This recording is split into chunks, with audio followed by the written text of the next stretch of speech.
salut tout le monde, chers abonnés et non-abonnés de la chaîne Kalakasa TCG. Alors comme vous pouvez le voir derrière, mais après en général, donc devant vous ne voyez pas, mais la chambre a été en chamboule-tout pendant environ un mois, et la maison aussi, on a fait quelques petits déplacements et autres, du coup c'est pour ça qu'il n'y a pas eu de vidéo pendant un mois, donc le temps de tout ressortir, de tout ranger et autres, bah je n'ai pas eu trop le temps de faire des vidéos, mais d'ici une semaine, je sortirai, on va dire, une semaine, on va dire toutes les semaines une vidéo, et il y aura quelques vidéos, voire pas mal, avec mon cousin que vous avez entendu durant la dernière vidéo hors série, la dernière vidéo que j'ai sortie, car la chaîne, donc comme elle se nomme, Kalakasa TCG et compagnie, ça veut dire n'y aura pas que moi, il y aura aussi du coup mon cousin qui est spécialisé, on va dire, dans tout ce qui est culture japonaise et le Japon en général, car étant donné qu'il y a vécu déjà pendant quelques années,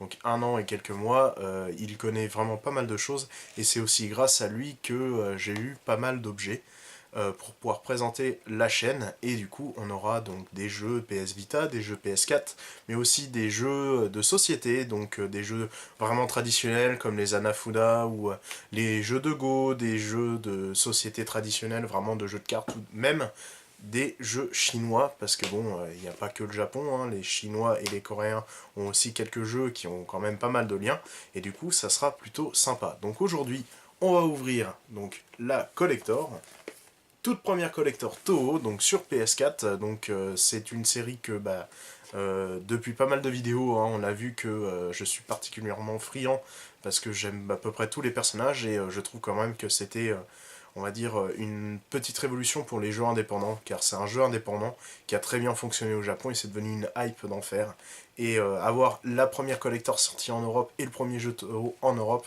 j'ai trouvé que c'était plutôt cool.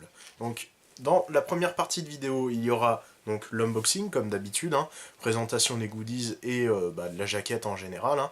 Et après, je vais faire une petite vidéo commentée de 10 minutes du gameplay. Donc il y aura juste quelques petits personnages. Donc j'utiliserai Malissa, donc un de mes personnages que j'adore.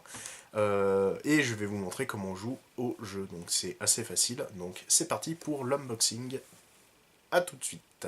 Et voilà la première collector Toho, donc sortie en Europe en édition physique. C'est exceptionnel, et c'est pour ça que je l'ai précommandé, parce que je suis fan de Toho, comme j'avais déjà dit de nombreuses fois dans mes vidéos, et du coup j'étais, on va dire, obligé de précommander ça, et heureusement que ça sort on va dire, en France et en Europe, parce qu'en général ces genres de jeux sortent en physique aux États-Unis, au Japon, et chez nous on passe à la case dématérialisée, et moi j'aime pas trop, en tant que collectionneur en général, acheter, parce que moi j'appelle ça du vent.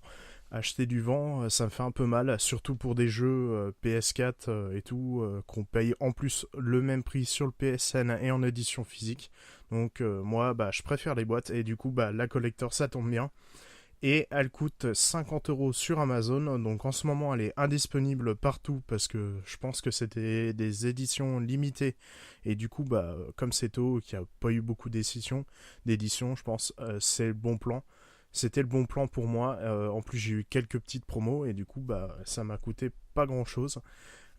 Du coup pour ceux qui vont vouloir avoir le jeu, en général vous allez pouvoir l'acheter soit sur le PSN à 30 € ou en version boîte à 30 €, mais il va falloir vraiment chercher, peut-être dans des magasins, on va dire, un peu paumés, qui ont dit tiens, on va acheter ce jeu, on va voir si ça va se vendre.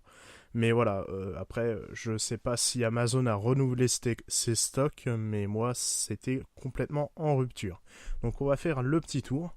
Donc on aperçoit le personnage Remilia, donc c'est un personnage mythique de Toho 6 et de Toho en général, avec sa petite sœur qu'on ne voit pas sur la jaquette, et c'est plutôt dommage. On voit ici du coup Sakuya, donc c'est sa servante, et ici on voit l'héroïne de Toho en général, Leimu. Donc c'est des personnages, on va dire, très connus, ils sont très bien dessinés, parce que c'est sûr que si on compare à Zune, je vais mettre quelques petites photos, une ici pour montrer à quoi ressemble un Raimu ou Remilia, et vous allez voir, ça fait peur, parce que le créateur, certes, code très bien ses jeux, mais c'est vrai que pour le dessin, c'est pas super ça. C'est pas super. Voilà, donc Après, donc ce jeu est Peggy 12. Pourquoi Peggy 12? Du coup, parce qu'on envoie des projectiles sur les personnages. En plus, comme c'est des personnages féminins et on va dire assez gamines, du coup, je suppose que c'est pour ça. Et aussi pour quelques petits dialogues durant le jeu. Il y a quelques petites blagues ou autres qui peuvent, on va dire, être pas violentes, mais il y a quelques petits mots grossiers ou autres.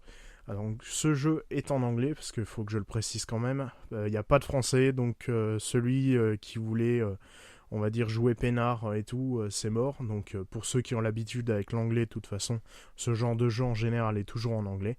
Mais voilà, pas de français, donc pour ceux qui n'aiment pas du tout les jeux full anglais, faut passer votre tour, vraiment.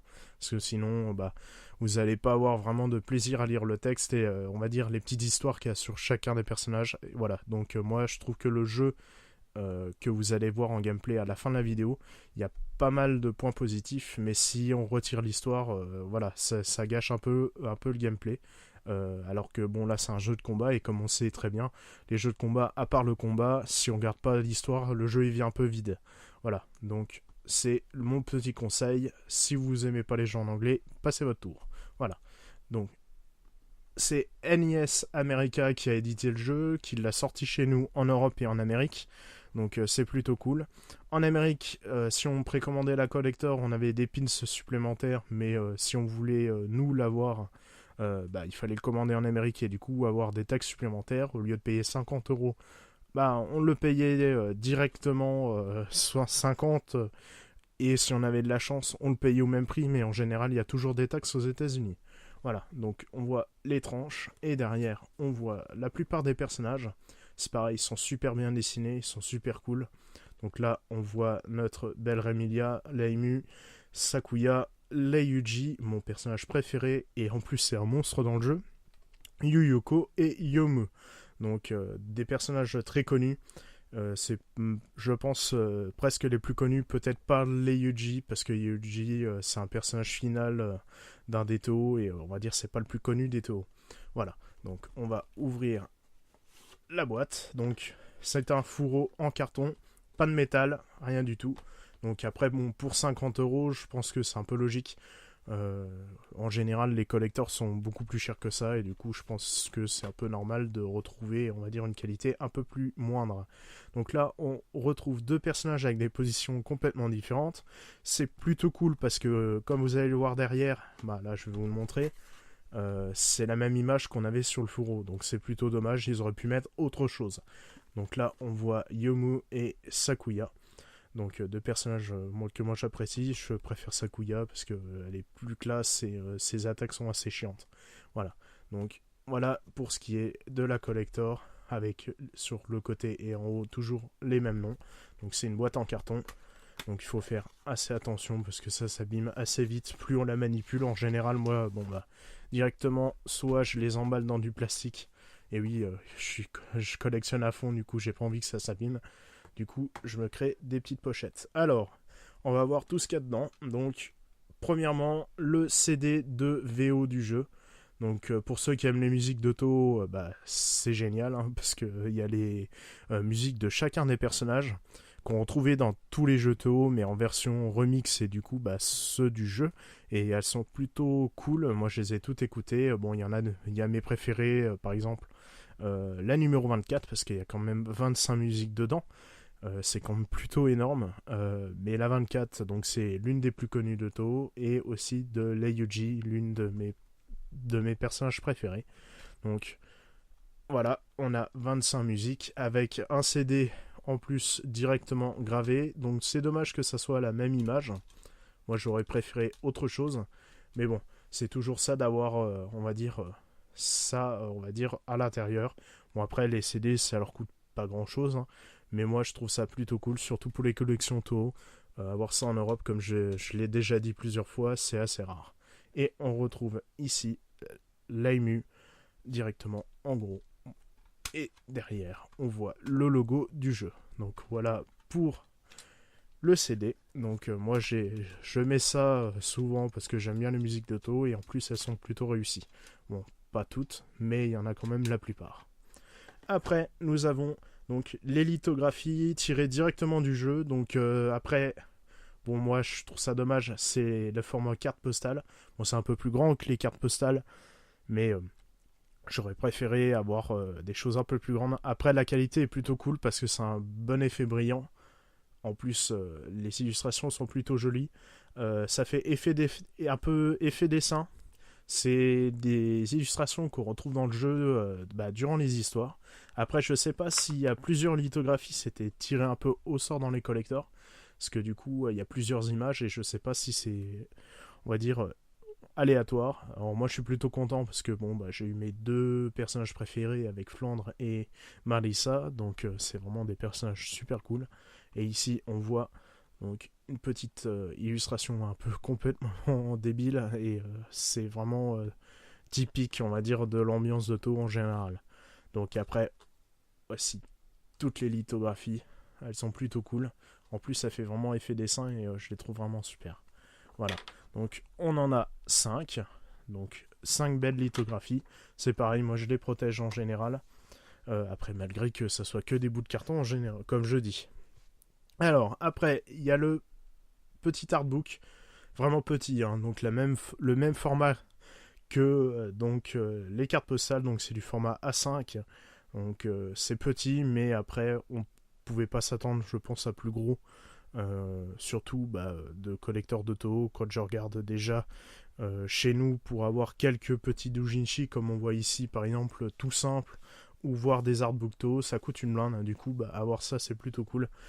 Et c'est un livre de personnages. Donc, il y a plusieurs images. Donc là, je vais vous en montrer quelques-unes. Donc, on voit le personnage de la Emu avec d'autres formes. Parce que quand on joue au jeu, elles sont en forme de chibi, comme ça, en 3D. Comme de toute façon, vous allez le voir au gameplay à la fin. Et après, il y a des doubles pages à chaque fois. Donc, les doubles pages sont plutôt réussies. Il y a une double page pour chacun des personnages. Et c'est vraiment cool. En plus, il y a les caractéristiques, si c'est un humain ou autre, et avec une petite, on va dire, description du personnage. Donc tout est en anglais, comme le jeu. Voilà. Avantage, c'est que moi, je l'ai comme en Allemagne, et c'est en anglais. Et heureusement, parce que sinon, j'aurais pas pu le lire. Et ici, on retrouve une nouvelle image. Donc ils ont gardé à peu près la même chose. Il y a quelques positions qui changent. Et bon, c'est plutôt cool, mais ils auraient pu changer un petit peu. Donc c'est un bel petit artbook, hein, de toute façon. Voilà, pour le prix, c'est super. Et après, nous avons le jeu. Donc avec la jaquette, c'est pareil que la jaquette en carton. Et on voit que la boîte est en allemande. Et ça, moi, je trouve ça plutôt dommage. Mais bon, après, j'avais pas trop le choix. J'avais peur que ça sortirait pas en France. Voilà. Donc, on voit derrière, avec tout écran en allemand, avec quelques petits screenshots. Comme d'habitude, c'est la même chose. On voit qu'on peut jouer à 1 à 2 joueurs. On peut jouer en ligne. Donc, il faut le PSN+. Et le jeu donc prend 1,2 Go sur le disque dur. Et on peut jouer avec la PS Vita en remote play. Donc c'est plutôt cool. Surtout que ce jeu, on va dire, s'en sort pas trop mal sur PS Vita. Du coup, il n'y a pas de lag et c'est plutôt bien et cool à manier sur la Vita. Voilà. Donc voilà pour la petite ouverture de la collector. Moi, je la trouve vraiment, vraiment bien. Pour 50€, certes, il n'y a pas grand chose, mais je pense qu'on ne pouvait pas s'attendre à plus que ça parce que c'est déjà exceptionnel que ça sorte chez nous. Donc voilà. Alors, je vous retrouve tout de suite pour le gameplay. Donc il y aura 10 à 15 minutes de gameplay. À tout de suite. Et nous voilà sur l'écran d'accueil. Donc on a le mode story, le mode arcade. Donc c'est les deux modes, on va dire, les principaux dans le jeu. On a un boss rush, donc c'est battre tous les personnages donc sans mourir. Donc c'est d'un coup comme ça, hein, donc c'est très très difficile. Au début, comme tous les jeux de combat, les personnages sont assez faciles à battre, mais au fur et à mesure du temps, c'est horrible. Après, on a un petit tutoriel qui est sympa sans plus. Je vais pas vous le présenter parce que j'en vois pas vraiment l'intérêt, parce qu'il n'y a pas vraiment de touches et de tactiques, on va dire, vraiment à utiliser. Après, il y a le mode option, hein, donc tout le monde connaît les options à peu près. Donc volume Et après les contrôleurs, donc ici on voit tous les boutons, donc dans le carré on a une attaque toute simple, on a les petites attaques on va dire avec X, donc on doit mitrailler en général, on mitraille souvent carré X de toute façon. On a des attaques chargées, donc elles sont plutôt sympas, donc chacun des personnages ont une attaque vraiment spéciale. On a des mêlées, donc ça veut dire que quand on arrive sur le personnage, on tape avec, par exemple pour Marissa, le personnage que je vais utiliser, on tape avec donc son balai, donc c'est plutôt utile. Après on a donc L1, donc c'est quand il faut éviter les boulettes, oui, parce que dans Toho, on a du dash, donc on avance normalement, ou sinon on est en mode slow, donc on est très très lent pour éviter les projectiles quand on est en spellcard. Parce que par exemple, quand on appuie sur L2, c'est une attaque spéciale que chacun des personnages a, et on se retrouve comme dans un shoot 'em up, on va dire Toho, donc le boss tout en haut et nous juste en bas ou inversement, et on fait des combinaisons pour essayer de retirer le plus de points de vie, et nous, soit on doit retirer des points de vie, soit l'adversaire doit les éviter, ou sinon c'est à nous de les éviter. Donc c'est plutôt cool de retrouver ça, parce que ça un genre de on va dire c'est un jeu de combat un peu, ouais, c'est un jeu de combat mais en même temps un jeu de shoot, c'est un peu bizarre. Et après il y a le turn, donc c'est pour changer on va dire de sens à chaque fois, parce que comme on tourne autour d'un personnage, c'est plutôt utile. Voilà, donc ça c'est pour les options en général. Et après donc on a un mode pour jouer contre l'ordinateur, donc pour s'entraîner c'est plutôt cool. On a un mode en ligne, j'ai jamais vraiment essayé, mais en général les gens qui jouent en ligne dans ce genre de jeu c'est des monstres, donc je vais pas tenter. Et après nous avons un mode archive, donc le mode archive c'est toutes les images et toutes les on va dire CJ et les histoires des personnages qui s'enregistrent, et du coup si on n'a pas vraiment envie de jouer, on va directement dans archive et on peut voir tout ce qui se passe, et on a aussi nos scores directement sur chaque personnage. En haut on retrouve donc ici le manuel, mais aussi que Flandre est sorti en DLC, parce que même si on a eu tous les DLC on va dire dans le collector, il y a un DLC qui est pas sorti, c'est celui de Flandre, et c'est dommage parce que c'est un de mes personnages préférés. Mais bon, alors on va passer au mode arcade, donc hop là c'est parti. Donc il n'y a pas plus simple, hein. C'est comme dans un jeu de combat, on choisit nos personnages. Donc là on retrouve l'héroïne de Toho qu'on retrouve dans tous les Toho, Laimu, et ici Marissa, donc c'est celui que j'utiliserai parce que je trouve qu'il est plutôt sympa, rapide, et les attaques sont vraiment cool, et en plus le Master Spark, donc son attaque spéciale est vraiment destructrice. Donc on retrouve ici donc tous les personnages que on a vu du coup dans le collector, et aussi à l'intérieur du livret, donc ils sont tous plutôt cool. J'ai pas essayé tous les personnages, ah si, Flandre, donc ça m'a téléchargé le DLC, donc je ne savais pas, donc c'est cool, j'aurais pas besoin de dépenser 3 euros. Alors, ici, je vais prendre Marissa, et c'est parti, on va commencer le premier gameplay. Donc la première chose est assez simple, donc on voit que le jeu est assez beau pour un jeu qui de base est de 30 euros, et c'est un jeu donc pour les débutants. Et voilà, donc là je suis proche du personnage et je dois appuyer sur rond pour pouvoir attaquer. Donc là j'effectue ici des attaques lentes, donc c'est l'attaque X. Donc ça permet de parcourir tout l'écran, et l'adversaire, comme on voit normalement, on doit essayer d'éviter. Ici ce sont des attaques carrées, donc c'est bien pour, on va dire, retirer pas mal de points de vie, parce que c'est ce qui retire le plus. Et ça c'est l'attaque triangle, et comme on voit en haut, donc on a notre vitalité en haut à gauche, et notre charge, et le charge c'est ce qui permet d'attaquer avec notre triangle. Voilà, donc ça c'est à peu près toute la base du jeu. Après en haut, donc sur la barre des points de vie, on peut voir des P, donc c'est la puissance d'attaque de nos attaques, donc ça retirera plus ou moins. Là par exemple ici je vais en récupérer.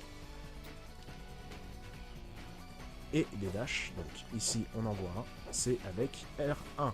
Donc là, ici on voit que Remilia s'est fait complètement défoncer, et pourtant là en même temps de commenter c'est assez difficile parce que c'est presque la première fois que je fais ça, et on voit que c'est assez facile. mais au fur et à mesure vous allez voir que c'est quand même difficile.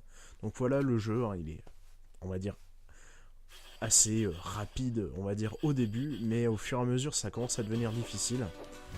Alors, comme vous pouvez l'entendre, ce sont des musiques qu'on retrouve dans tous les jeux Toho en général, mais version remix, et elles sont vraiment pas mal.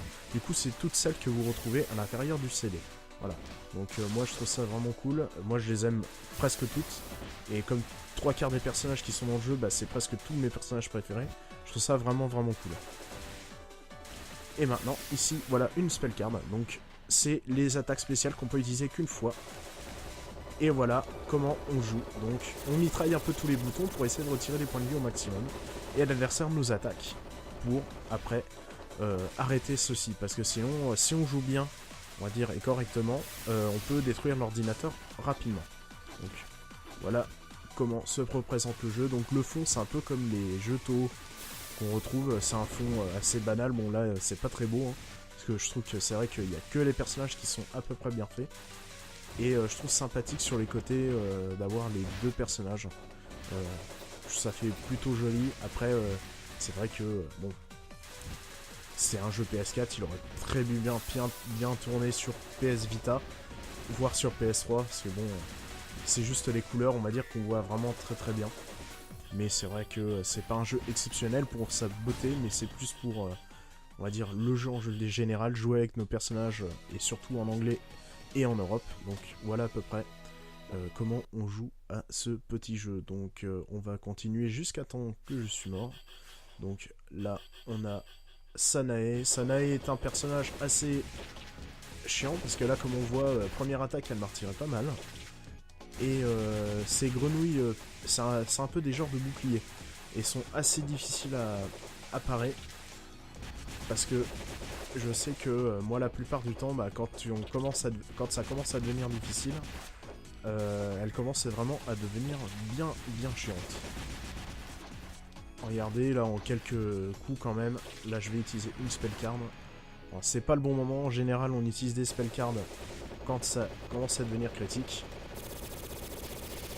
Là j'ai utilisé un Master Spark mais je l'ai mal orienté. Alors, on va dire un peu comme si c'était du direct, du coup c'est un peu le bordel. Et voilà, le personnage m'a détruit ma spell card. Et il y a aussi du temps comme les Toho. C'est-à-dire qu'on a une jauge de vie. Et si au bout de tant de temps, le personnage n'a pas réussi à la détruire, il est complètement... il perd des points de vie, mais en plus, ça retire beaucoup moins. Voilà. Il y a aussi des bombes qu'on peut utiliser aussi durant les spell cards. Et les bombes, c'est plutôt cool parce que c'est comme dans Toho, ça retire tout ce qu'il y a sur le terrain. Là, j'ai utilisé le Master Spark un petit peu pour désorienter le personnage.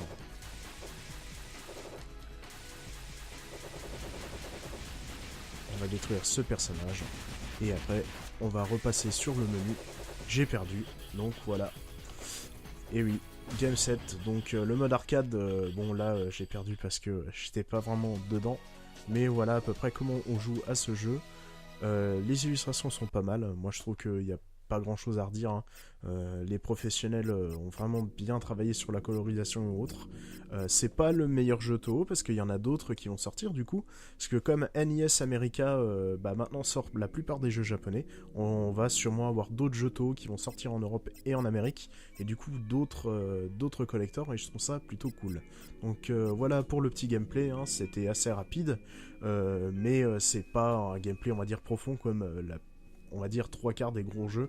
Là c'est vraiment un petit jeu de combat bien sympa, pour pas trop cher, surtout en édition physique, que moi je conseille vraiment, parce que pour 30€, pour ceux qui aiment Toho, c'est vraiment, on va dire, pour moi c'est un peu donné, parce que c'est quelque chose qu'on va pas retrouver chez nous, et surtout ça va être des jeux très rares dans le temps, parce que c'est des jeux qui n'auront pas eu beaucoup de copies. Donc voilà, j'espère que vous avez aimé donc la partie unboxing et le petit gameplay, hein. C'était rapide, mais au moins vous avez pu voir qu'est-ce que le jeu donnait réellement. Voilà, j'espère vous retrouver pour une prochaine vidéo. N'hésitez pas à vous abonner et à laisser quelques commentaires sur le gameplay ou aussi sur l'unboxing. Ça me ferait très plaisir d'avoir quelques retours, parce que comme c'est la première fois que je fais un commentaire de jeu en jouant directement, c'est assez difficile. Et du coup, j'aimerais bien savoir qu'est-ce qu'il faudrait changer ou pas. Voilà, allez, salut, à la prochaine et portez-vous bien.